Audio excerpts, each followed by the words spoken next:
Bien, bonsoir. Je suis très heureuse de vous retrouver dans ce format Facebook Live que vous connaissez, que nous avons eu l'habitude de partager déjà dans d'autres circonstances. Donc, on est forcément tous un petit peu déçus. Vous le savez, cette campagne électorale se déroule sous un format particulier puisque les échanges sont bien sûr très limités. Mais on a malgré tout voulu tenter cette solution de repli par le biais de cette vidéo qui va nous permettre ce soir, en tout cas c'était l'objet de cette session, de vous présenter assez rapidement les principaux projets de notre programme et puis surtout de répondre à l'ensemble de vos questions. Alors vous le voyez, c'est très frustrant parce que je suis toute seule devant vous. On a fait des essais avant à plusieurs, c'était compliqué sous ce format-là. Donc on se donne rendez-vous, on a d'autres rendez-vous qui sont programmés. Aujourd'hui, ce Facebook Live. Je vous retrouverai lundi aussi sous un autre format puisque c'est grâce à l'application Teams qui permettra à l'ensemble de mes colistiers de pouvoir interagir et d'être face à vous, de se présenter. Ils ont énormément de choses à partager. Donc je serai très heureuse aussi de pouvoir vous retrouver sous ce format Teams. Donc vous le savez, c'est soit une petite application à télécharger sur vos téléphones, soit sur votre ordinateur. C'est un petit peu différent de ce qu'on vous propose ce soir. Et puis à nouveau jeudi prochain, un temps d'échange et puis des séances de questions-réponses. Donc je vous invite, comme vous le faites d'habitude, à interagir au fur et à mesure de cette vidéo dans les commentaires de la vidéo. Je pourrai répondre à vos questions. J'en ai reçu un certain nombre, j'étais même surprise de ce nombre et je vous en remercie par courriel et je les ai imprimés. Je vais tenter de vous y répondre le plus complètement possible. Donc, si vous en êtes d'accord, je vous propose un petit temps pour vous parler de notre programme, de notre proposition pour les 5 ans à venir, et puis ce temps d'échange. Et puis, n'hésitez pas à intervenir autant que de besoin. Et puis, vous le verrez, je ferai, comme à chaque fois, des allers-retours avec mes lunettes pour pouvoir lire au fur et à mesure vos commentaires. À partir depuis ce matin est commencée la distribution en boîte aux lettres de nos programmes. Donc, vous le voyez, hein, vous allez les recevoir. Il a été complètement revisité par rapport à ce qui vous a été proposé l'année dernière. Alors, revisité, pourquoi? Écoutez, les dernières élections datent de mars.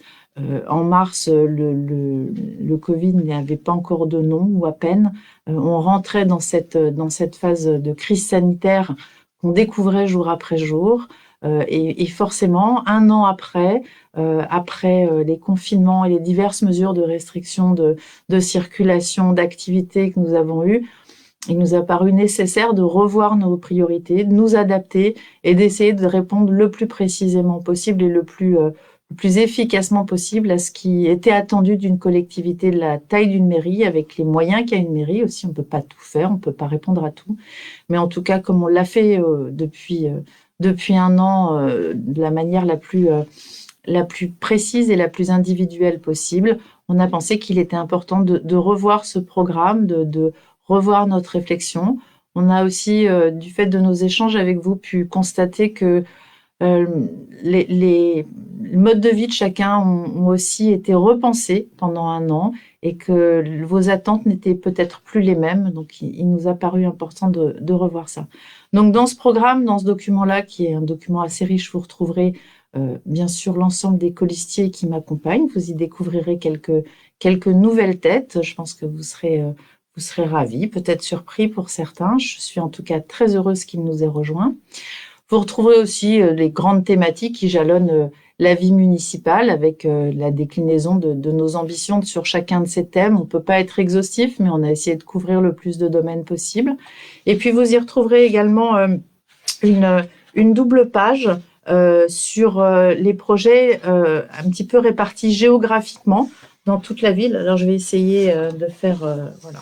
Sur cette double page, alors vous y voyez Chevreuse au centre, et puis on a essayé de flécher, de vous montrer qu'on couvrait au maximum le territoire. Il n'y a pas que le centre-ville à Chevreuse, il y a tous ces hameaux qui ont chacun leur particularité, chacun leur spécificité, chacun leurs attentes. Et on essaye de répondre au mieux, en tout cas, en fonction de ce qui nous est possible de faire, à chacun d'entre eux. Donc, on aborde Trottigny, Le Breuil, la route de Choiseul, le quartier du Rodon, Auvilliers, le quartier Saint-Lubin, etc. Donc, vous verrez, c'est relativement détaillé, en tout cas autant que ce type de support nous le permette.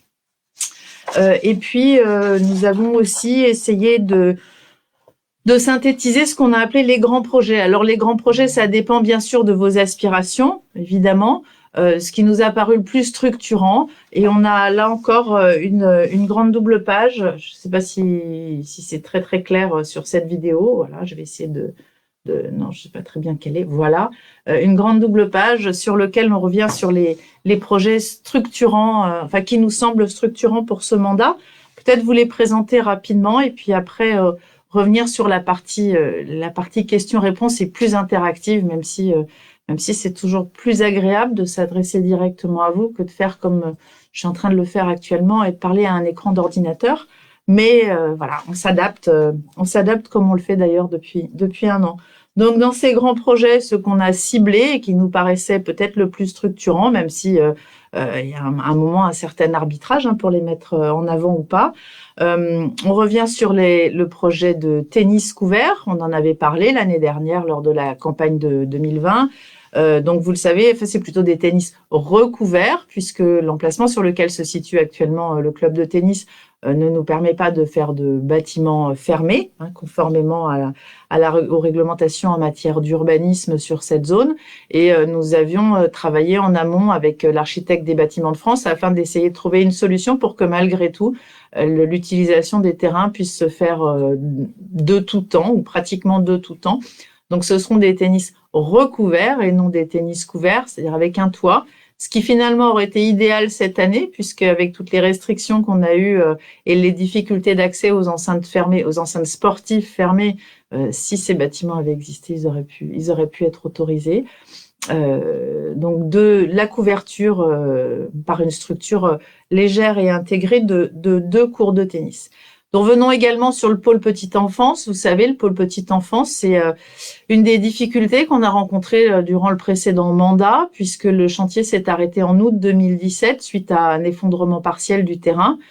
Depuis août 2017, nous naviguons, nous plongeons, nous sommes enlisés dans les méandres judiciaires d'une procédure qui sera longue et lourde, puisque le préjudice pour la commune est particulièrement important. Les malfaçons des entreprises ont entraîné, outre l'arrêt du chantier, la fragilisation du bâtiment ancien de la perception qui a nécessité par la suite sa démolition. La fragilisation également de la rampe d'accès vers le bas du parc qui est toujours maintenue par des étais extérieurs. Et puis l'arrêt bien sûr du chantier. Donc nous sommes dans la procédure judiciaire et nous avons fait le choix, compte tenu des montants engagés, d'attendre la fin de cette procédure judiciaire pour pouvoir reprendre le chantier. En effet, vous l'imaginez, les montants en jeu sont particulièrement importants. Et si nous avons aujourd'hui la certitude que la responsabilité, bien sûr, de la commune n'est pas engagée, puisqu'elle se partage entre l'architecte, l'entreprise, les sous-traitants et les bureaux de contrôle, le montant du préjudice étant particulièrement élevé, on peut imaginer que la procédure sera longue et difficile. Mais bon, il faudra être patient. On a fait le choix récemment, vous l'avez vu, afin de restabiliser l'ensemble du terrain qui était quand même éventré depuis plusieurs années, de combler ce trou. Le coteau a été réengazonné. Dès que ce sera possible, il sera réouvert au public, bien sûr. Les travaux de confortement de la rampe qui descendent vers le parc Jean Moulin.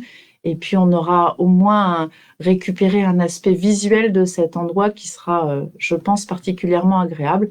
Et puis, une fois la procédure judiciaire arrivée à sa fin, on réenvisagera ce chantier en fonction du contexte dans lequel on sera à ce moment-là. Mais donc, vous dire que le chantier de la crèche, comme je vous l'ai malheureusement répété à de nombreuses reprises, que le chantier de la crèche allait redémarrer, je pense qu'aujourd'hui, ce serait très présomptueux de pouvoir être aussi affirmatif. Donc, c'est une pause sur ce chantier-là, mais malgré tout, c'est un dossier sur lequel... déjà, il faut vous expliquer ce qui se passe précisément et il faut garder prêt pour pouvoir le reprendre le jour où ce sera possible de le reprendre. Voilà pour ce qui est sur le chantier de la crèche. On parle également dans les grands projets l'ensemble du plan lumière, c'est-à-dire la rénovation de l'ensemble de l'éclairage public sur la commune. Donc ce plan lumière, on l'a évoqué, hein, vous le savez, il est partiellement engagé. Cette rénovation de l'éclairage, de la totalité de l'éclairage public, nous permet d'avoir un système qui soit beaucoup plus vertueux, beaucoup plus éco-responsable, donc une baisse de la consommation énergétique de 60% pour toute la commune, des éclairages différenciés en fonction du niveau de fréquentation de chaque endroit de la commune, un système donc beaucoup plus à la carte, beaucoup plus adapté, pilotable beaucoup plus facilement, bien sûr un investissement relativement conséquent pour pouvoir mettre l'ensemble du parc à niveau. L'investissement est de l'ordre à peu près d'1 million d'euros. Et comme vous le savez aussi, nous en avons déjà parlé sur d'autres supports, compte tenu de l'exemplarité du projet, on a pu bénéficier de subventions particulièrement conséquentes de l'État, déjà dans le cadre du plan de relance, puisqu'on cochait vraiment les critères environnementaux qui étaient souhaités par le plan de relance proposé par le président de la République, et puis également de la région Île-de-France qui nous accompagne aussi à hauteur de un peu plus de 150 000 euros, ce qui est vraiment une aide substantielle pour nous. Et donc, c'est ce chantier qui, pour l'instant, est à la phase repérage. Hein, vous l'avez vu, ce sont l'ensemble de ces marques roses qu'on retrouve sur les trottoirs de Chevreuse. On est particulièrement heureux que ça puisse se faire. Vous vous rappelez, à Noël, on a eu de nombreuses coupures d'éclairage public, donc on va pouvoir avoir quelque chose de plus fiable et surtout de plus économe et de plus vertueux, et on en est vraiment ravis.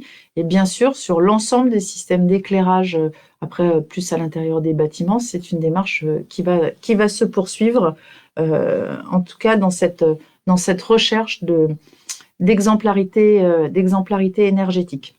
Alors, je vais saluer Olivier qui nous rejoint et Philippe. Je vous remercie, messieurs, pour vos messages d'encouragement, en tout cas.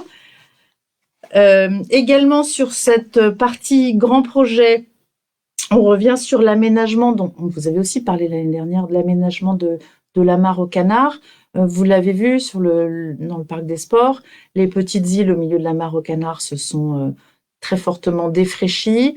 Les berges ont été aussi très fragilisées et l'ensemble de la mare a perdu un petit peu de son aspect bucolique. Et donc on a sur cette mare aux canards un projet de réaménagement, de repaysagement relativement vaste, avec un empierrement des berges, avec une remise en état des îles, avec l'aménagement d'endroits un petit peu protégés pour l'ensemble des oiseaux qui vivent sur ce plan d'eau, avec nos amis les ragondins, vous le savez, qui ne sont pas forcément bienvenus à cet endroit-là, et qui malheureusement s'y plaisent beaucoup.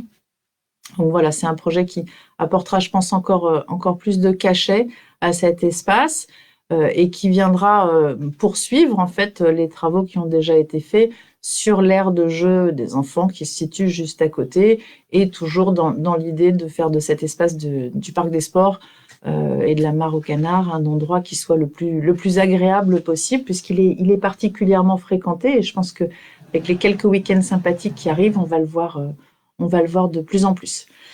Et donc maintenant, c'est Benjamin qui nous rejoint. Et merci Benjamin de votre encouragement. L'autre projet évoqué dans cette double page concerne la restauration scolaire. La restauration scolaire, donc on travaille avec Saint-Rémy-les-Chevreuses et Magny-les-Hameaux depuis un petit peu plus d'1 an maintenant, sur un projet de cuisine centrale. Alors, dans le cadre de vos questions, j'ai eu plusieurs questions sur la restauration scolaire. On y reviendra peut-être un petit peu plus en détail tout à l'heure. Ce projet de cuisine centrale, qui aurait pour but de pouvoir confectionner des repas au moins pour les 3 communes, et puis peut-être un petit peu plus largement à moyen terme. Vous l'imaginez, c'est pas un projet qui voit le jour de manière immédiate, hein, mais c'est un projet sur lequel les 3 communes de Chevreuse, Saint-Rémy et Magny-les-Hameaux sont engagées aujourd'hui. On a pu avoir déjà plusieurs visites sur des régies qui faisaient à peu près de la même taille et qui servaient à peu près le même nombre de repas que ce à quoi on peut s'attendre. Donc on a une idée un petit peu précise du type de restaurant, enfin de centre de confection de repas qu'il faudra faire. Vous voyez, les démarches administratives ont également été engagées pour connaître quelle structure pourrait porter ça, puisqu'on est partagé sur 3 communes. Donc ce dossier avance, et le but, bien sûr, c'est de pouvoir proposer un approvisionnement qui soit au plus près du consommateur, une qualité de repas qui soit vraiment à portée de main, c'est-à-dire que la confection des repas sera faite par des gens qu'on a vraiment sous les yeux et qu'on pourra piloter comme on le souhaite précisément. Et puis bien sûr, l'objectif est d'augmenter encore la qualité de ce qui est dans l'assiette de nos enfants pour les temps de repas du midi. Xavier, je suis très honorée de ta présence. Merci Xavier Caris, qui est le maire de Bonnel. Également, dans les grands projets, nous revenons sur les liaisons douces. Alors, les liaisons douces, vous le savez peut-être, c'est une compétence qui est également partagée avec la communauté de communes, mais malgré tout, une partie des liaisons douces reste de la responsabilité municipale. On a déjà engagé là aussi un certain nombre de réflexions. Et même certains projets sont particulièrement avancés. Donc, les liaisons douces sont des liaisons de circulation qui ne sont pas réservées, bien sûr, aux véhicules à moteur, c'est-à-dire les pistes cyclables, bien sûr, mais également les chemins pour les piétons. Nous avons un projet qui est prêt à démarrer, qui consistera à relier la piste cyclable à partir de la ferme de Coubertin jusqu'au Pont-Blonnier, donc vers Saint-Lubin. Nous avons également le projet de poursuivre cette liaison par la coulée verte pour remonter vers la rue de la Porte de Paris en direction de Redon. Nous travaillons également sur un projet de liaison douce qui partirait du bassin de retenue pour rejoindre la jardinerie. Puis d'autres projets qui sont plus en phase d'étude, mais en bonne voie, on va dire un projet pour partir de la rue de Dampierre en entrée d'agglomération qui irait directement vers le bassin de retenue sans avoir en fait à rentrer dans Chevreuse pour ressortir. Puis d'autres portions d'itinéraire. Et puis bien sûr, de manière plus structurante, parce que Chevreuse n'est pas au milieu de nulle part, mais Chevreuse a quand même de nombreuses interactions avec les communes alentours, en s'appuyant sur la CCHVC. On a un plan vélo qui est en phase d'étude, sur lequel un certain nombre d'itinéraires ont été répertoriés, certains à créer, certains à remettre en état. Et donc là, on est sur un maillage territorial beaucoup plus large et qui donc sera porté par l'intercommunalité. Et puis le dernier projet, c'est l'aménagement des parcelles entre Canal et Yvette. Donc ce sont les parcelles qui sont en bordure de canal. Certaines sont propriété de la mairie, pas toutes, mais une partie. Certaines sont déjà ouvertes. C'est le cas, par exemple, de la parcelle qui est devant la maison des associations. C'est également le cas d'une parcelle qui se situe près du lavoir des Mondards, ou également des parcelles qui sont juste en dessous de la mairie. Et puis progressivement, chaque fois qu'une de ces parcelles est disponible à la vente, nous avions fait le choix de faire en sorte que la mairie s'emporte acquéreur pour que petit à petit, on puisse protéger ces espaces-là et les mettre en valeur et qu'ils puissent s'intégrer à la mise en valeur de l'ensemble de ce site. Nous avons ouvert une consultation qu'on souhaite le plus large possible sur l'utilisation de ces parcelles, sur leur devenir, sur les souhaits, sur les attentes que vous en aviez. Alors bien sûr, le fait que les élections aient été fixées à cette date-là nous a un petit peu interrompu dans notre démarche, mais un appel à projet avait été lancé, une commission avait été créée pour pouvoir étudier l'ensemble de vos projets, et c'est donc une démarche qu'on reprendra le plus rapidement possible. Un certain nombre de projets avaient déjà été reçus en mairie avant que nous soyons amenés à rendre les clés, puisque c'était physiquement ça, rendre les clés. On en est très heureux, puisque de nombreux Chevretins, que ce soit individuellement ou des associations, se sont emparés de cette volonté de vouloir co-construire ce qui se passera sur ces parcelles-là. Donc, il y a eu des idées tout à fait diverses, vous l'avez entendu parler. On a un collectif de trentenaires chevretins qui s'est investi dans un projet alors au début qui était parti sur une guinguette, et puis la difficulté de la guinguette, c'est que pour le voisinage, ça pose des problèmes de cohabitation. Donc le projet a été revu. On arrive sur un projet qui est très très sympathique. On a eu d'autres propositions de différentes formes de jardins, d'aménagement de jardins, que ce soit des jardins partagés ou des jardins plus travaillés. On a eu vraiment des propositions assez riches, et je pense que petit à petit, il sera possible de faire cohabiter toutes ces propositions sur cette longueur du canal, tout en mettant en valeur au maximum cette promenade des Petits Ponts qui qui, vous le savez, est vraiment une grande richesse de notre patrimoine chevretin. En tout cas, on en est très, très fiers. Voilà ce que nous avons ciblé comme grand projet, mais bien sûr, vous retrouverez dans la trentaine de pages de ce programme un petit peu nombreuses propositions, que ce soit au niveau scolaire, au niveau environnement, au niveau fiscal aussi, puisqu'il faut en parler. On essaye de traiter le plus largement possible. C'est toujours difficile d'aborder tous les sujets de la vie communale, mais on a essayé d'être le plus exhaustif possible. Voilà pour ce très très rapide tour d'horizon. On espérait en fait que le programme puisse vous être distribué un petit peu en amont de cette réunion. Bon, ça n'a pas été le cas. Donc peut-être que si vous avez d'autres interrogations après l'avoir regardé, ça pourra aussi être l'objet de notre rendez-vous de la semaine prochaine. En tout cas, je le souhaite. Et je vais aborder maintenant les questions. Donc, si je vous le répète, si vous souhaitez interagir ou nous saisir, nous questionner sur tous les points que vous jugerez importants, n'hésitez pas. Et puis, je vais répondre aux questions que j'ai reçues par mail depuis maintenant quelques jours qui sont arrivées. Et je vous le répète de manière assez nombreuse. Donc, je suis vraiment heureuse que chacun d'entre vous s'intéresse à cette campagne, s'intéresse à sa commune et se manifeste ses envies pour sa commune de cette manière. Alors, j'ai d'abord une question de Jacqueline qui concerne le parking, bien sûr, grand sujet de cette campagne électorale, le parking, et qui nous demande quels sont vos projets concernant l'amélioration. Je résume le texte qui est assez long. Quels sont vos projets concernant l'amélioration de ce parking, en tout cas en matière paysager? Alors, c'est vrai que ce parking, en dehors du fait qu'il a été un peu instrumentalisé comme un gros sujet électoral, c'est un parking. Et un parking, c'est souvent d'une qualité esthétique qui n'est pas des meilleures. Et c'est d'abord un endroit fonctionnel. Ce qu'il faut quand même avoir en tête, c'est qu'il y a un certain nombre de personnes qui habitent à Chevreuse, je pense en particulier à la rue de la Division Leclerc, qui ont besoin de stationner leur voiture. Et la rue de la Division Leclerc, si vous partez à peu près de chez Coccinelle et que vous allez à peu près jusque chez le boucher, il n'y a en gros qu'une trentaine de places de stationnement et vous l'imaginez, bien plus d'habitants, et il est nécessaire de proposer à ces habitants des solutions de stationnement qui puissent leur permettre eux aussi de vivre, d'avoir une vie agréable à Chevreuse. C'était l'objet de ce parking. Pour les plus anciens chevretins, vous le savez, ce parking a d'abord fait 60 places, puis 90, puis 123, puis 200, puis 250, puis aujourd'hui on est à 300. On peut se demander si ce sera sans fin. Quand nous avons décidé d'augmenter les capacités de stationnement de Chevreuse, il s'est posé plusieurs questions. La première question était de savoir est-ce que effectivement c'est sans fin et est-ce qu'il y aura toujours plus de voitures et donc besoin de plus de places de stationnement. Et on a eu plusieurs réflexions sur le fait qu'il fallait mettre du contrôle d'accès, faire des systèmes payants, diverses choses qui nous permettraient d'assurer du stationnement pour les chevretins, d'assurer du stationnement également pour l'accès au commerce. C'est très important. Si on ne peut pas se garer, les gens ne peuvent pas aller dans nos commerces et nos commerces ne peuvent pas vivre normalement. Donc ça, c'était le premier point.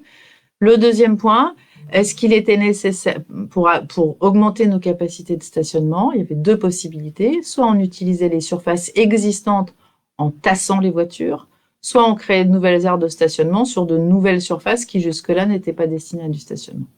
Nous, on a fait le choix, on a pensé que ce serait le moins impactant pour le paysage. On a fait le choix de se contenter des surfaces déjà existantes de stationnement et d'essayer de tasser, on va dire, même si le mot est pas très beau, de tasser dans ces surfaces-là. On a préféré cette solution-là plutôt que de faire évoluer une parcelle qui était une parcelle naturelle ou autre et de la transformer en parking qui aurait été pour nous un crève-cœur. À la suite de ça, diverses propositions ont été faites. Elles ont, je tiens à le rappeler parce qu'on entend beaucoup de choses en ce moment à Chevreuse, elles ont été étudiées en commission municipale et dans ces commissions municipales, et là je vais parler un petit peu plus fort, dans ces commissions municipales siège l'opposition municipale. L'opposition municipale, alors là on était sur le mandat 2014-2020, alors même si dans l'opposition municipale, un grand nombre de colistiers ont quitté le navire en cours de route ou à la fin, certains pour nous rejoindre et on en est ravis. Mais la commission municipale a validé ce projet de parking à l'unanimité, c'est-à-dire opposition comprise. C'est poser la question du revêtement. Est-ce qu'il fallait goudronner ou garder la grave ciment qui existait sur le parking? Ce qu'il faut avoir en tête, c'est que la grave ciment qui existait sur le parking n'était pas un revêtement imperméable. Un revêtement imperméable. Hein. Dans grave ciment, il y a ciment. Alors, il faisait un petit peu plus campagne, c'était un petit peu plus poussiéreux, c'était un petit peu moins agressif à l'œil, mais malgré tout, c'était un revêtement qui n'absorbait pas l'eau. Il y avait une grille d'évacuation au milieu du parking et l'eau allait directement dans la rivière. Donc la question s'est posée du revêtement. Nous avons choisi de faire de l'enrobé puisque ça avait plusieurs avantages. Pouvoir d'abord marquer les places et donc répondre à cette première volonté de stationner un maximum de voitures dans un minimum de places. Pouvoir traiter l'eau, puisque sous le parking, nous avons une grande cuve de récupération d'eau. Et puis au niveau entretien, c'était quelque chose qui coûtait moins cher après par la suite à garder en état. Nous avons fait le choix. Alors bien sûr, nous avons coupé des arbres. On a coupé à peu près 25 arbres. On en a replanté à 2 ou 3 près sur le parking, à peu près autant, auquel il faudra laisser certainement un peu de temps pour grandir. Et puis on en a replanté aussi beaucoup en périphérie. On a replanté aussi une haie. Le résultat est ce qu'il est. C'est un parking. Je suis d'accord avec vous. C'est pas forcément ce qu'il y a de plus élégant dans Chevreuse, mais ça a le mérite d'être fonctionnel. Ce parking, il s'inscrit dans tout un cadre et on parlait tout à l'heure des parcelles.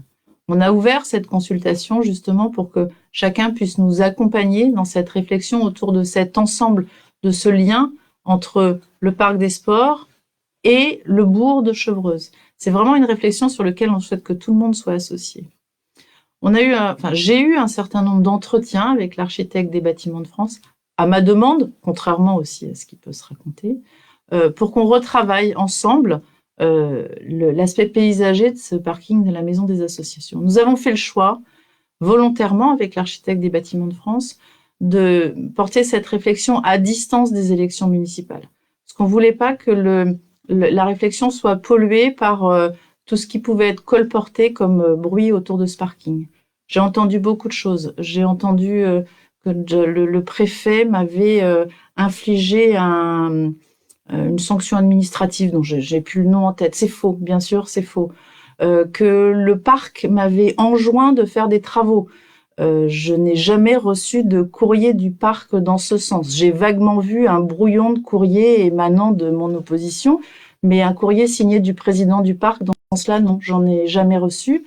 Voilà, il s'est dit beaucoup de choses autour de ce parking, donc je pense qu'il est vraiment urgent que les esprits s'apaisent, que le dossier soit réouvert avec bienveillance, avec attention, éventuellement avec les associations environnementales qui le souhaiteront, éventuellement avec les habitants qui seront motivés pour porter cette réflexion-là, mais certainement pas dans la précipitation et certainement pas sous les menaces ou les propos hasardeux qu'on peut entendre ici et là sur ce sujet-là et sur ce dossier qui fait couler beaucoup d'encre. Voilà, Jacqueline, on sera ravis, éventuellement, si vous avez des propositions à nous faire, on sera ravis de les entendre, puisqu'il n'y a pas de solution évidente, et tout est faisable, et après, tout n'est que question de coût, mais on sera ravis d'entendre les propositions de chacun et de réouvrir ce dossier une fois que le contexte électoral sera apaisé.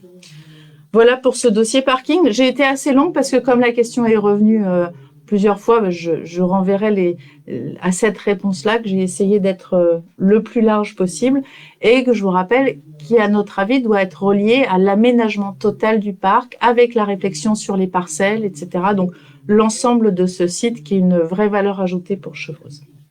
Alors, j'ai une question de Perrine Xavier. Perrine Xavier, comment expliquez-vous que les menus de nos enfants soient composés d'autant de produits hyper transformés non biologiques? Combien d'additifs intègre-t-il chaque semaine? Notre fils est encore revenu de l'école avec les lèvres irritées à cause probablement d'un assaisonnement inadapté des plats proposés. Je vous laisse la responsabilité de vos propos. Quels sont les projets sur le plan crucial de l'alimentation de nos enfants? Quand pouvons-nous espérer un vrai changement? Donc j'ai rapidement abordé tout à l'heure le projet de cantine locale avec Saint-Rémy et Manille-les-Hameaux. Donc, je vous renverrai un petit peu quelques minutes avant sur mon propos. Pour ce qui est de la restauration aujourd'hui, vous le savez, les restaurants scolaires de Chevreuse fonctionnent en liaison froide, c'est-à-dire que le prestataire nous livre tous les matins des repas dans les restaurants de Chevreuse et les repas sont remis en température dans chaque cantine de Chevreuse. Ces repas sont bien sûr d'une qualité définie par un cahier des charges. Et en ce qui concerne Chevreuse, nous avons été particulièrement exigeants sur les qualités de ces repas. Et j'insiste vraiment, puisque un des critères du cahier des charges aujourd'hui sur la restauration scolaire de Chevreuse, c'est que 60%, je répète, 60% des approvisionnements soient locaux. Donc aujourd'hui, dans ce qui est servi dans l'assiette de vos enfants, 60% des approvisionnements sont locaux. Je pense que c'est une part déjà importante. On peut aller plus loin, on peut toujours aller plus loin. C'est de plus en plus compliqué puisque bien sûr, on se heurte à des problèmes de variété, à des problèmes un certain nombre de questions se posent, mais on peut aller plus loin. Comme je vous disais, c'est après aussi une question de coût. Il faudra s'interroger là-dessus. Et dans ces approvisionnements locaux, par exemple, le pain est acheté à Chevreuse, les produits laitiers sont achetés à la ferme de Coubertin. Il y a de l'hyper local, il y a un petit peu moins, il y a un petit peu de local moyenne distance, mais 60% d'approvisionnement locaux, c'est le minimum imposé par le cahier des charges. Pour ce qui est de la composition des repas, des allergènes, de tout ce qu'on peut imaginer, notre prestataire a mis en place, et il l'avait présenté aux parents d'élèves, une application qui s'appelle, je l'ai noté, qui s'appelle So Happy et qui permet d'avoir la composition précise des menus.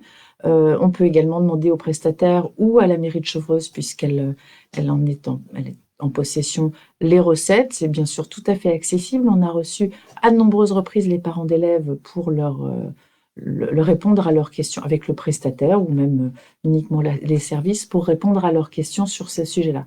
C'est vrai que ça reste de la restauration collective, mais dans la restauration collective, il peut y avoir aussi de la qualité. En tout cas, c'est ce qu'on s'est attaché à faire en rédigeant le cahier des charges, à être particulièrement vigilant sur la qualité. Je pense que c'est important. Puis, alors, bien sûr, s'il y a un problème, difficulté alimentaire, d'allergie alimentaire, etc., il ne faut pas hésiter à nous le signaler. Et puis également, ce qu'on a toujours fait avec les parents d'élèves qui l'ont souhaité, c'est leur proposer de venir à manger à la cantine, de voir ce qui se passe pendant le temps de midi à la cantine. Et c'est tout à fait quelque chose qui peut s'organiser et je pense qu'il répond à un certain nombre de questions. Voilà rapidement, vous savez que je ne sais pas trop être rapide, sur la cantine scolaire de Chevreuse. J'ai une autre question, toujours de Perrine Xavier, qui concerne les actions que nous mettrions en route sur les nuisances sonores en provenance de l'aéroport de Toussus-le-Noble.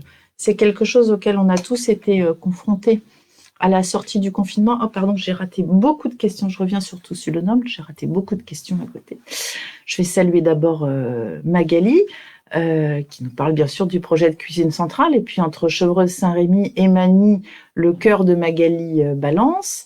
Alors Blandine, bonsoir Blandine. Alors Blandine qui a été une des instigatrices, on va dire, en tout cas qui nous a vraiment poussé à avancer sur le sujet des repas à domicile des restaurateurs de Chevreuse, la livraison des restaurateurs de Chevreuse, et je l'en remercie puisque ça a été un vrai succès. Jean-Guy qui nous demande s'il est seul à avoir des problèmes de réception.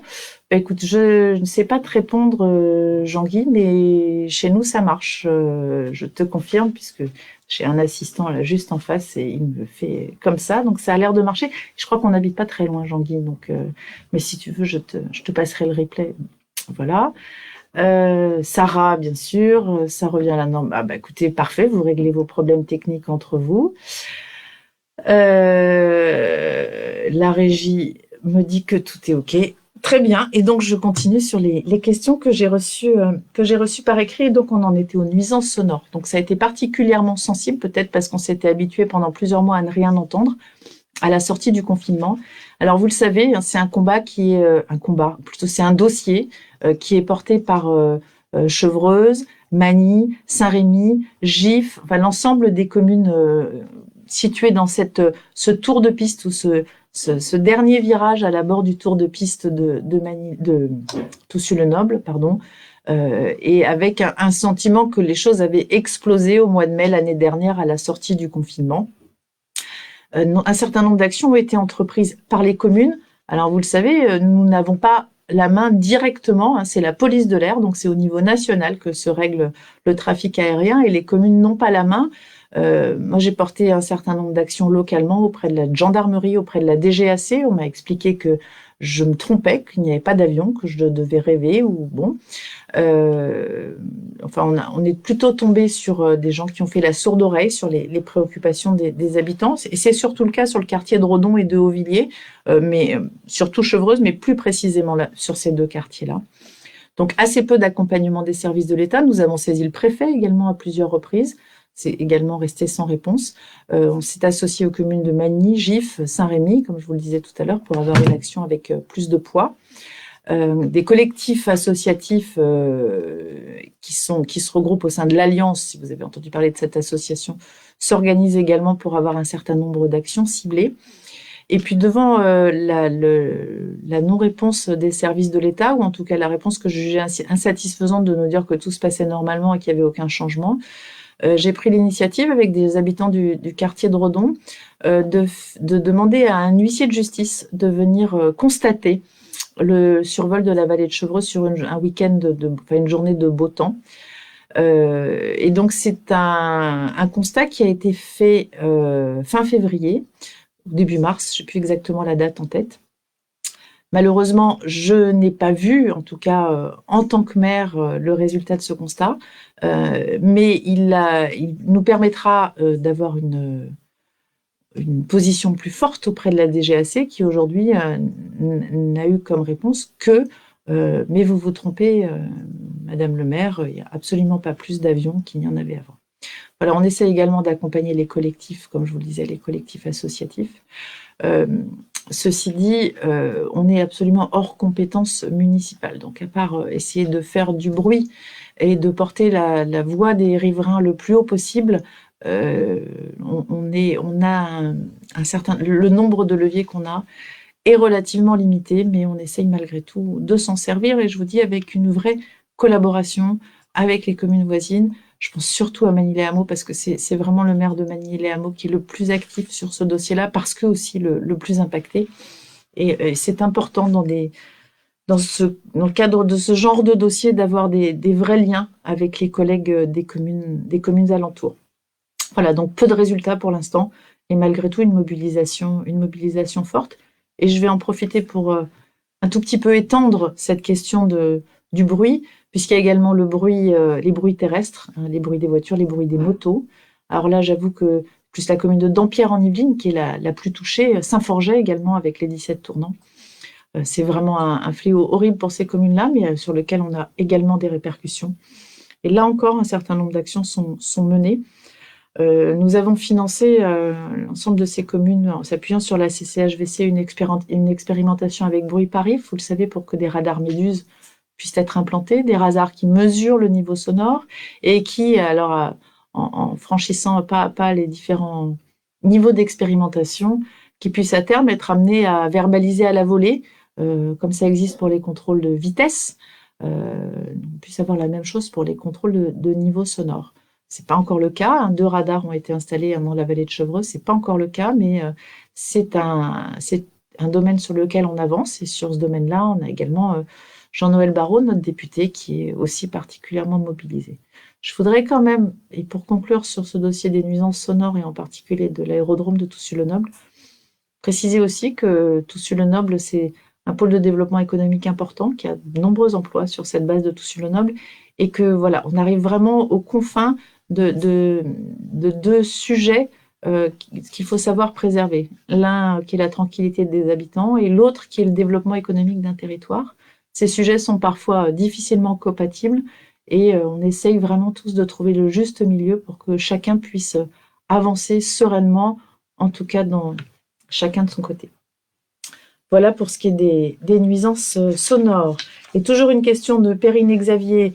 Que pensez-vous du fait que les institutrices de la maternelle Jacques Prévert n'aient d'autre choix que de demander aux parents de fournir des rames de papier pour vous faire travailler vos enfants? Comment justifiez-vous cela? Quand j'ai vu votre question, j'ai bondi de ma chaise. Et comme je connais personnellement des institutrices de la maternelle, je les ai contactées en leur disant « Mais qu'est-ce que c'est que ça? Vous n'avez pas assez de papier ?» Et on m'a répondu « Mais pas du tout. C'est l'initiative d'une seule enseignante qui a fait le choix de faire cette démarche-là, mais on n'a jamais manqué de matériel, en tout cas, à chaque fois que du matériel a été demandé auprès de la mairie, nous l'avons toujours obtenu. Donc j'ai été déjà tout à fait rassurée. Et puis attention, peut-être avant de de reprocher l'inaction de la mairie et peut-être s'assurer aussi de qui fait quoi. Alors après, j'ai une question d'Isabelle qui concerne les pistes cyclables. Entre Chevreuse et Saint-Rémy, la piste cyclable, est-il prévu d'en faire d'autres? Et pour rejoindre les écoles, peut-être que ça n'est pas possible, donc on l'a abordé rapidement. Je vous ai parlé du morceau entre le Pont-Blonier et la ferme de Coubertin, également entre le Pont-Blonier et la remontée vers la route de Minon-la-Chapelle. Bien sûr, autant qu'il sera possible de le faire, nous essaierons de mailler le plus possible ce territoire, puisque ce qui, il y a quelques années, était un confort, va devenir une nécessité, cette possibilité de se déplacer sur des cheminements doux et en toute sécurité. Donc oui, autant on pourra en faire en fonction du foncier disponible et bien sûr en fonction des itinéraires qui seront pertinents naturellement. Notre rêve est de pouvoir trouver une solution pour avoir un rabattement sécurisé de l'ensemble du quartier de Redon vers le quartier de Saint-Lubin, avec un franchissement de la 906 également sécurisé, de trouver toutes les solutions qui pourront nous permettre d'arriver à ça. Voilà, je jette un petit coup d'œil ici à côté. Alors, une question de Marine qui nous dit bonjour à tous. Bonjour Marine, pouvez-vous nous préciser le projet à l'étude d'étudier d'autres itinéraires depuis la rue de Dampierre? Alors, je peux vous le préciser dans les grandes lignes, puisque rien n'est fait, hein, il y a de l'acquisition de parcelles foncières, mais l'idée serait, quand vous sortez de Saint-Forget, direction Chevreuse centre-ville, pouvoir avoir une voie douce qui parte sur la droite, alors le plus près possible de l'entrée en agglomération, et qui descende tout de suite sur le bassin de retenue. Le bassin de retenue, donc avec le chemin qui tourne autour du bassin de retenue et qui puisse vous permettre de rejoindre ou la jardinerie ou revenir vers le parc des sports, mais donc sans avoir à aller jusque l'intérieur de Chevreuse. Alors, attention, hein, je dis bien, pour l'instant c'est un projet, il est conditionné à l'acquisition de certaines parcelles privées, donc bien sûr à des négociations avec des propriétaires fonciers, mais c'est vraiment quelque chose sur lequel on travaille de manière active depuis déjà plusieurs mois et qu'on espérerait pouvoir voir aboutir, puisque ça éviterait en fait aux cyclistes qui arrivent à Chevreuse de ce côté-là de Chevreuse d'avoir à aller vers ce carrefour un petit peu compliqué du bas du parc Jean Moulin et de pouvoir bifurquer directement vers des zones qui sont beaucoup plus protégées, beaucoup plus sécurisées pour eux. Donc on espère vraiment que ce projet pourra aboutir. Mais je mets encore de nombreux guillemets, vous l'avez compris. Voilà Marine pour votre question. J'espère que je n'en ai pas oublié. Je vais continuer sur mon petit papier. Alors, j'ai une question de Marc.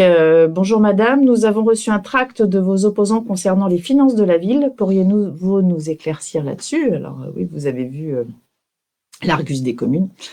L'Argus des communes, moi j'ai été très vexée, on a obtenu la note de 7 sur 20, et puis il faut regarder un petit peu comment se font ces notes. Effectivement, cette note, la manière dont l'Argus des communes donc s'appuie sur des chiffres qu'on a eu du mal à retrouver, et puis le calcul est effectué en fonction des dépenses de la commune par habitant. Alors il y a des communes qui sont très bien notées, c'est sûr, les communes qui n'ont pas d'école, qui n'ont pas de gymnase, qui n'ont pas de personnel, qui n'ont pas de service, elles ne dépensent pas beaucoup par habitant et elles sont très bien notées. Et puis il y a des communes qui sont très mal notées. Et généralement, c'est les communes. Alors, il y a des communes qui sont peu vertueuses et puis il y a aussi des communes qui proposent un haut niveau de service et après, ça revient, c'est un choix politique. Et pourquoi pas en réponse à ce tract-là, et puis parce que ça nous intéressait aussi de savoir comment avait été établi ce classement-là, on a regardé aussi le classement des autres communes de la vallée. C'est toujours intéressant de se comparer à des communes dont on connaît le fonctionnement. Et là, j'ai été absolument désolée pour les collègues maires de la vallée d'avoir à publier ces chiffres, mais on s'est rendu compte qu'avec 7 sur 20, on était la commune la mieux notée de la vallée. Et que malheureusement, et alors j'espère que Bertrand Houillon, 1000 pardons à l'avance, mais Magny-les-Hameaux, qui est une commune dans laquelle il y a beaucoup de services, dans lequel et c'est un choix de son maire, et je pense que c'est Bertrand a la confiance de ses habitants, donc je ne juge absolument pas son choix, mais ce choix-là ne convient pas à la ligne éditoriale de l'Argus des communes, puisqu'il est crédité de la note de 2 sur 20. Vous voyez, en ce qui concerne les finances des communes, il y a un indicateur précis, qui est la Direction générale des finances publiques, qui publie tous les ans des chiffres précis et certifiés. Et je pense que si on veut se faire une idée de la situation financière de la ville, c'est vraiment sur ces chiffres certifiés qu'il faut se référer. En tout cas, je pense que c'est important de le faire. Et c'est important de travailler sur des données vérifiées plutôt que voilà, on va dire des classements à la mode top 50. En tout cas, il faut un petit peu de sérieux dans les finances d'une commune quand on prétend l'administrer. Les impôts à Chevreuse sont chers, c'est toujours cher les impôts quand on les paie. Je vous ai adressé une petite publication qu'on a travaillé avec mes colistiers sur les finances de la commune. Alors effectivement, par habitant, ils sont chers, mais un petit peu moins chers qu'à Saint-Rémy, un petit peu moins chers qu'à Magny. On en est fiers, hein, et je suis désolée là encore pour les communes voisinantes. Le niveau de fiscalité donc par habitant est un petit peu en dessous. Le niveau d'entêtement est bas. Les indicateurs sont bons, les marges de manœuvre sont correctes. Je pense que pour une commune de notre taille, on peut être fier, et en tout cas, on n'a absolument pas à rougir de la situation financière de Chevreuse, qui est le fruit malgré tout d'une veille hyper attentive depuis de nombreuses années, tant sur les dépenses qui sont calibrées le plus possible que sur les recettes qui sont également, je pense en particulier les subventions et autres, qui sont surveillées au plus près et guettées et aspirées au plus près. Voilà pour les finances. Alors, toujours Marc, j'ai oublié une deuxième question. C'est quoi cette histoire de révision des listes électorales? Je n'y comprends plus rien. Il fallait que quelqu'un pose la question. Je vous confirme, Philippe, l'Argus des communes, c'est n'importe quoi. Vous le dites de manière beaucoup plus efficace et beaucoup plus brève que moi, mais on arrive à la même conclusion. Je vous en remercie. Alors, les listes électorales. Alors, on va essayer là encore d'être bref, mais clair. Les listes électorales d'une commune sont revues tous les ans par la commission électorale. La commission électorale qui statue sur les propositions d'inscription et de radiation faites par le maire. Depuis 2 ans, les listes électorales sont pilotées, on va dire, par l'INSEE. L'INSEE qui procède aux inscriptions d'office des enfants à partir de 18 ans, aux radiations d'office des personnes décédées et également aux radiations d'office des personnes qui s'inscrivent dans une autre commune suite à un déménagement. Il y a certaines personnes qui sont sur les listes électorales et qui effectivement n'auraient plus à y être. Pour pouvoir les radier, la commune est en droit, et j'insiste, n'est pas en obligation, est en droit de diligenter une enquête et de s'assurer que les personnes ne répondent plus à aucun critère qui leur permette d'être inscrits sur les listes électorales. Et les critères sont très nombreux. Je vous renvoie à l'article 11 et l'article 12 du Code électoral qui les détaillent, et ça va des impôts payés dans la commune, aux enfants de moins de 26 ans, aux personnes sans domicile fixe domiciliées dans le CCAS de la commune, aux personnes payant un certain nombre de contributions au titre de leur activité professionnelle, aux conjoints, concubins, aux Français établis hors de France ayant élu dernier domicile en France dans la commune. Enfin, il y a, vous le verrez, un très grand nombre de personnes et donc une grande difficulté de s'assurer de ne pas radier des gens qui souhaiteraient exercer leur droit électoral à Chevreuse. Je vous rappelle qu'à Chevreuse, même si ça nous arrive plus souvent qu'ailleurs, on vote pour des municipales, mais on vote aussi pour des départementales le mois prochain, des régionales, des législatives, des présidentielles, des européennes. Et donc, radier des gens des listes électorales, c'est leur empêcher d'exercer leur droit de vote pour toutes ces élections-là. C'est quand même pas une décision qui est anodine et qui, en tout cas, est lourde de sens. La commission électorale s'est réunie en mars l'année dernière pour vérifier ces listes électorales. Cette commission électorale est composée de conseillers municipaux, à l'exception du maire et des adjoints. Et figurait mon opposant, bien sûr, dans cette commission électorale, et en mars dernier a validé ces listes sans réserve. Et puis est arrivé le contentieux électoral, et donc, toujours mon opposant a souhaité que ces listes électorales soient revues et, comme il le dit, nettoyées. Et donc, il a fait un certain nombre de propositions pour que ces listes soient nettoyées et a proposé que 18 noms soient supprimés des listes électorales. Sur ces 18 noms, certains avaient déjà déménagé, enfin, s'étaient déjà inscrits ailleurs, donc c'était sans objet. 18 noms particulièrement bien ciblés, puisqu'il s'agissait de ma fille, mon gendre, les enfants de mes colistiers, certains de mes colistiers, Bien sûr, aucune trace en ce qui concerne les proches de ses propres colistiers à lui, puisque ces 18 personnes étaient toutes faisaient partie de mes proches ou d'agents municipaux. C'est quand même un petit peu difficile quand on souhaite devenir maire de s'attirer les foudres des agents avec lesquels on va être amené à travailler éventuellement dans les mois qui viennent. Mais enfin, ça, c'est un choix personnel. La commission électorale présidée par un membre de la délégation spéciale et dont faisait membre également le secrétaire général de la sous-préfecture, a fait le choix d'enquêter sur ces 18 personnes et leur a donné 48 heures pour produire des justificatifs. Donc, prouvez que vous habitez bien dans la commune si vous ne voulez pas être radié. 8 d'entre elles ont répondu en temps et en heure, et donc ont été maintenues sur les listes électorales. Les autres ont été radiées, c'est-à-dire qu'on va priver de droit de vote, sans qu'elles n'en soient nécessairement informées, 10 personnes, parce qu'elles sont proches de moi. Méritait d'être dit.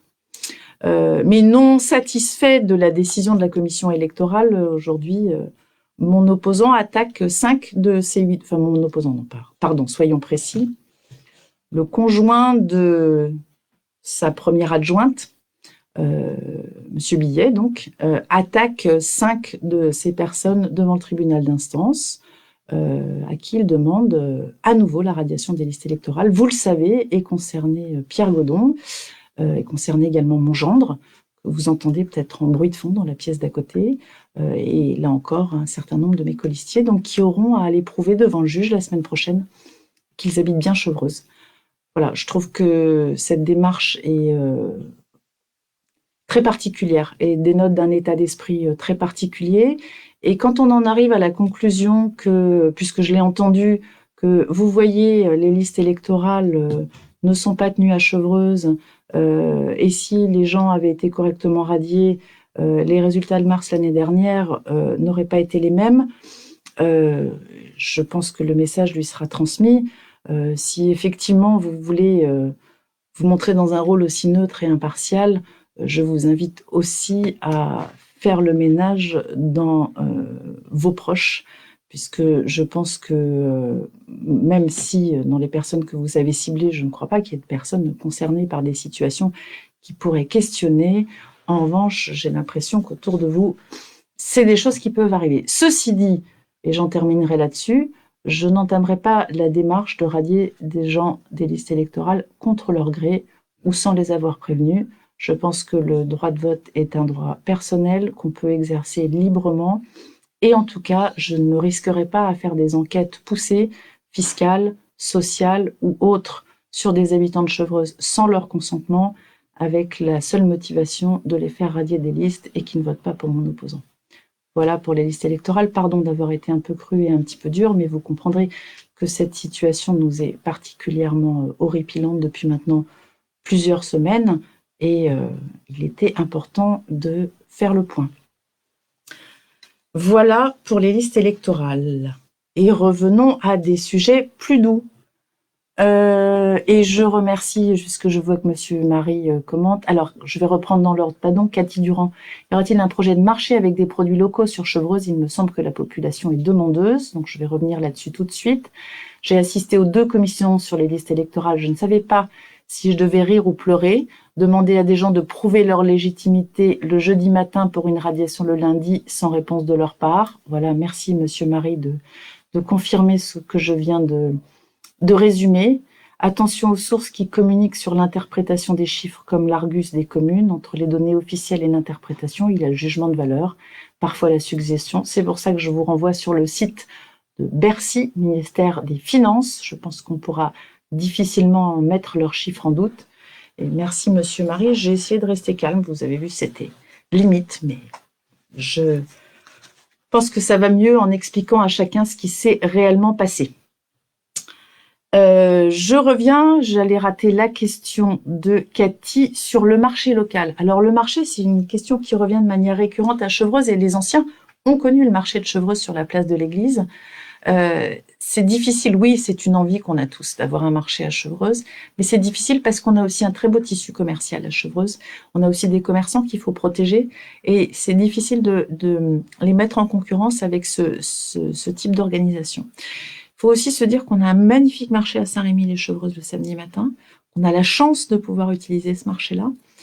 Donc, avoir des marchés de manière ponctuelle, c'est tout à fait quelque chose qui peut être organisé et sympathique sur des produits qui ne seraient pas forcément en concurrence avec ceux de nos commerces locaux. À mon sens, c'est tout à fait imaginable.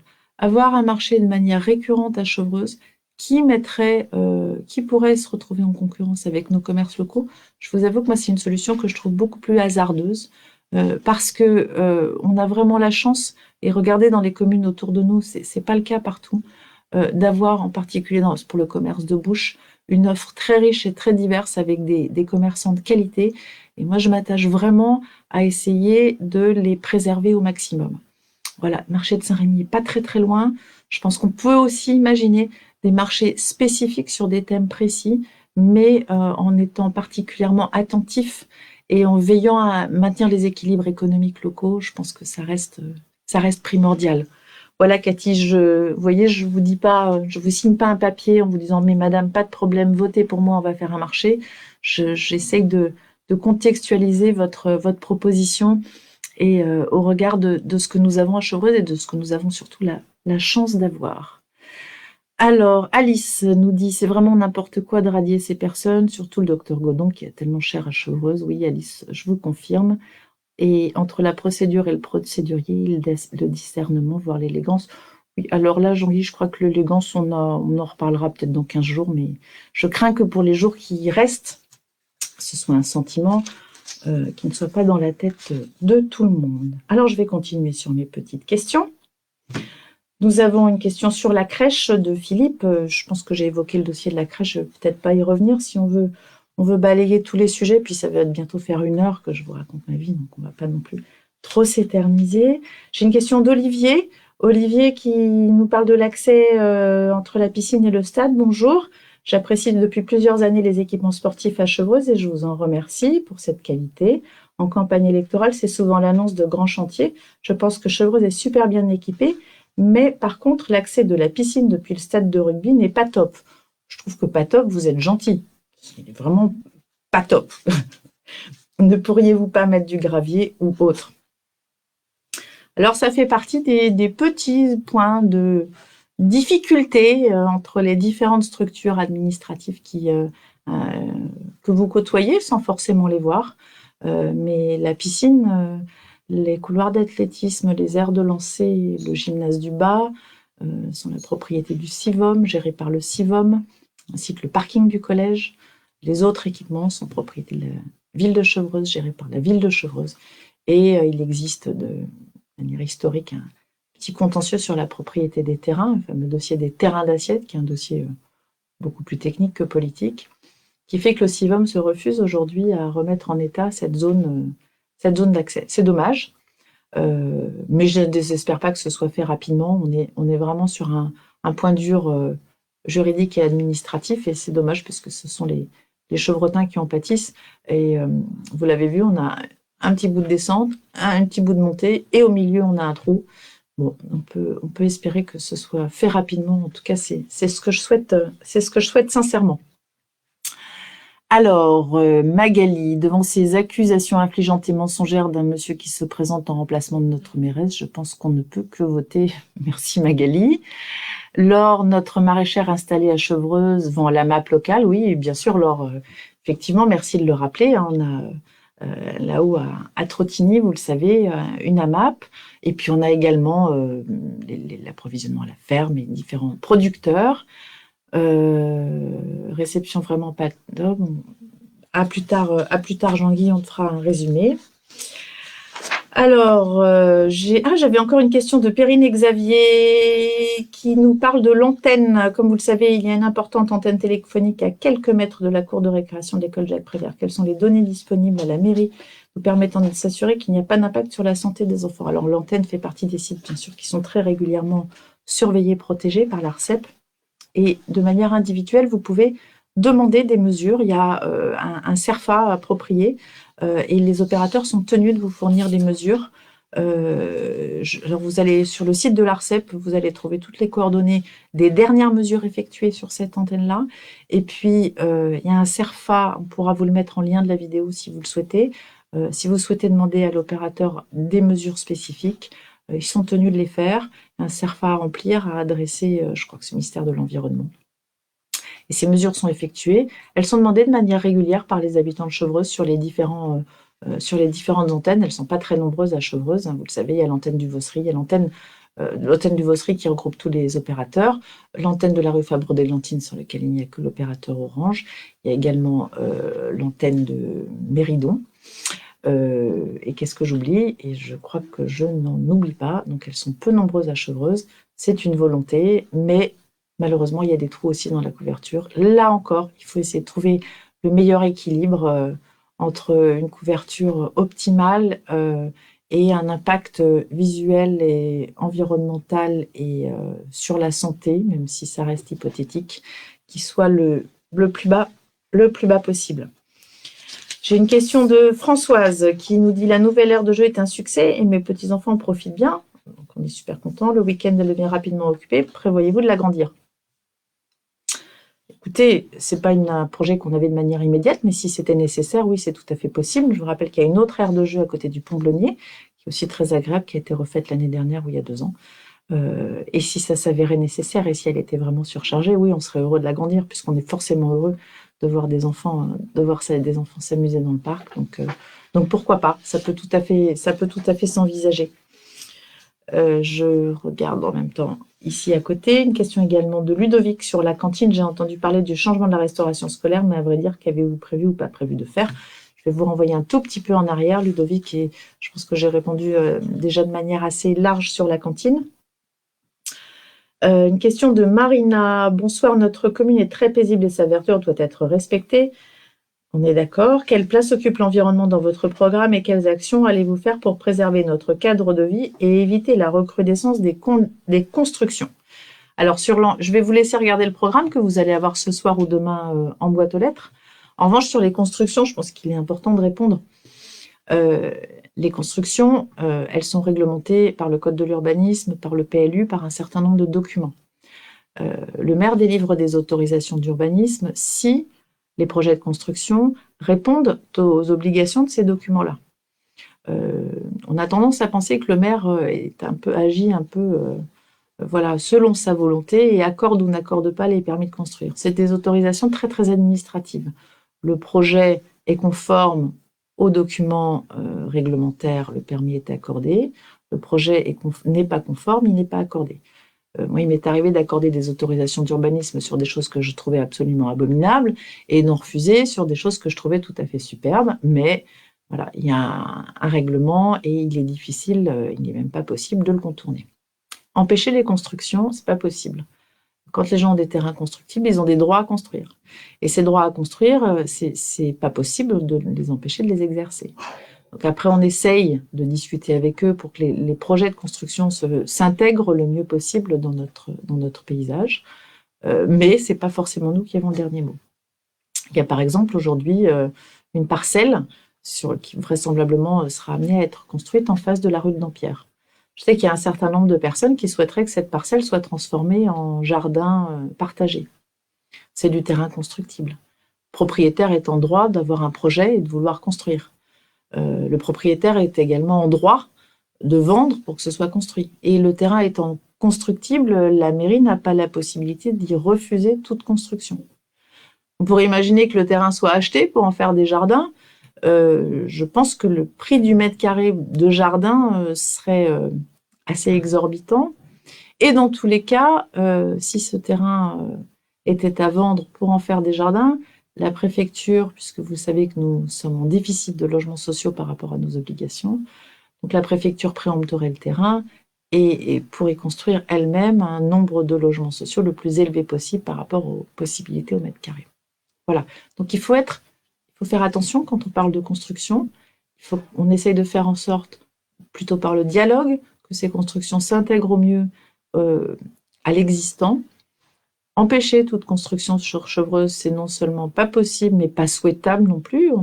Il est normal que notre village évolue avec son temps.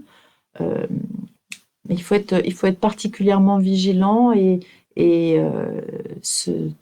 ne pas promettre des choses qu'on ne sera pas en mesure de tenir derrière. Voilà. Donc c'est essentiellement le dialogue, la concertation avec les gens qui ont des projets, qui font qu'on arrive à des solutions qui sont équilibrées, mais sans qu'on ait des pouvoirs divins, on pourrait dire, sur les autorisations d'urbanisme.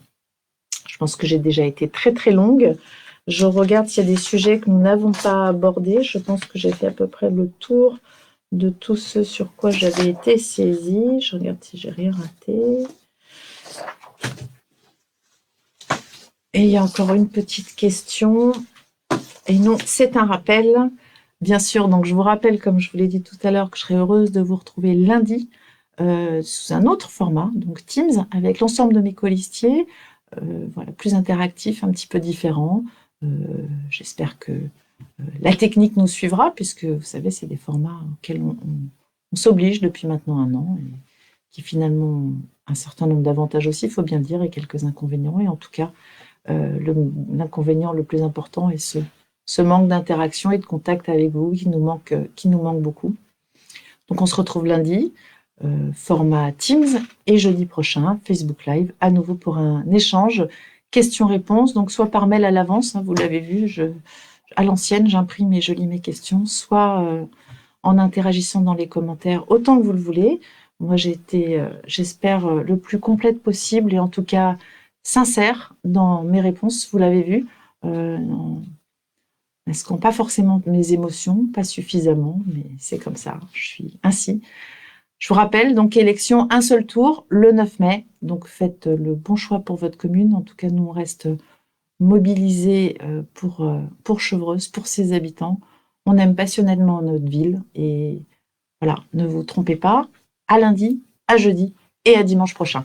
Au revoir.